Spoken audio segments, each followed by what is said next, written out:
Motosiklet çeteleri gençler için neden caziptir? I never felt so out of place in all my life. That's when I saw him for the first time. I'm Benny. Tabii bu zamanın ruhuna göre farklı yorumlanabilir. Ama genel ruh haline bakarsak motorlarla yapılan süratle birlikte inanılmaz bir özgürlük hissiyatı, cesaret, otoriteyi takmama ve bu isyankarlıkla birlikte bir kendi olma hali. I've been thinking, I can't run this club forever. I built this for nothing. This is our family. Motosiklet çeteleri her zaman sinema için de cazip olmuştur. Motorcularda da gönderme yapılan iki filmi anabiliriz hemen. Bir tanesi 1953 yapımı Marlon Brando'nun başrolde oynadığı The White One ve 1969'da tam da o dönemin ruhuna uygun olarak çekilip ileriki yıllarda kült seviyesine ulaşmış Easy Rider. Şu anda gösterimde olan motorcuların hikayesi de 1960'ların sonlarına doğru ve 1970'lerin başında geçiyor. You know who did it? It's another club. Get the guys together.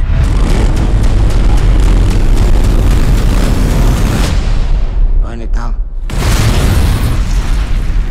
Çetenin işleyişi önce bir sosyal grup gibi görünürken daha sonra suç işleyen bir oluşuma dönüşmesi ve çete üyelerinin kendine özgü hikayeleri Cathy'nin ağzından aktarılmış.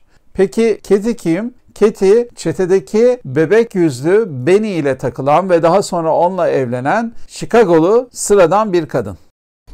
Kathy, why don't you talk to me about when you first met the guys? From the beginning, it was a golden age for motorcycles. He took my breath away. 5 weeks later, I married him. I thought I could change him, you know? Not to be different, but to be, I don't know, like he's wild. Cathy'nin çeteye bakışı ve yaşadıkları son derece inişli çıkışlı ve sürekli ruhsal dalgalanmalar yaşıyor. Çünkü Cathy Benny'yi seviyor, kendisini ona ait hissediyor, onunla evleniyor. Ama Benny de Cathy'yi çok sevmekle birlikte kendisini Vandalların dünyasının bir parçası olarak görüyor. Cathy'yi canlandıran Jodie Comer son derece başarılı biçimde Kuzey Chicago aksanını konuşuyor. Ve onun anlatımıyla Vandalların hikayesi seyirciye oldukça cazip geliyor. Çetenin lideri bir işi, karısı ve çocukları olan, ayakları da oldukça sağlam yere basan, gördüğünüzde sanki Marlon Brando karşınızdaymış gibi bir hisse kapıldığınız Tom Hardy'nin oynadığı Johnny. Ve üyelere baktığımızda da oldukça oturaklı tipler mevcut.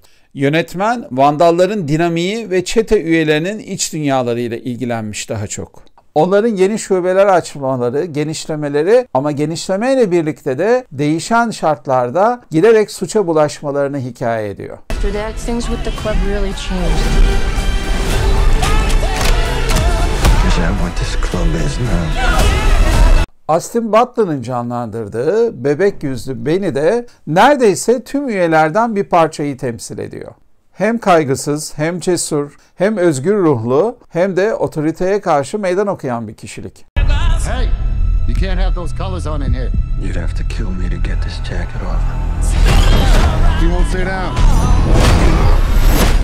Bu arada şunu da vurgulayayım. Motosiklet çetelerini konu alan filmlerin bazılarında politik bir damar bulunur. Mesela derin Amerika'nın yozluğuna ve onu temsil eden beyaz adama karşı esaslı bir duruşları vardır.